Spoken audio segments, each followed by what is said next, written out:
Saglit lang, pwede ba kita ipag-pray muna?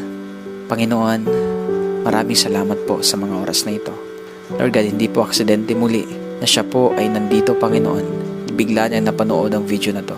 Lord, I pray in the name of Jesus na anuman ang gumugulo sa taong ito, Panginoon, anumang ginagawa ng kaaway sa kanyang buhay, sa pamamagitan, Lord, ng mga problema, sa pamamagitan ng mga pagsubok, mga sitwasyon na matitindi sa kanyang buhay. Dalangin ko ngayon, Panginoon, bigyan mo siya, Panginoon o God, na lakas na nanggagaling sa iyo. Ano man ang kanya pong dinadala sa mga oras na to, Panginoon. Lord, maaaring ang taong ito, wala po siyang ibang mapagsabihan sa sobrang bigat na kanyang nararamdaman. Maaaring ang taong ito ngayon, Panginoon, hindi po niya alam kung saan siya lalapit at kung ano po ang kanyang gagawin. Napatanong na siguro ang taong ito, Panginoon, na may Diyos kaya na nagmamahal sa akin?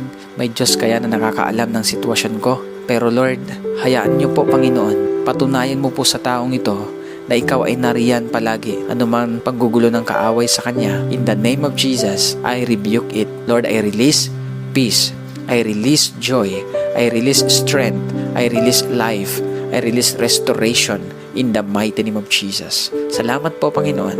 In Jesus' name, amen and amen.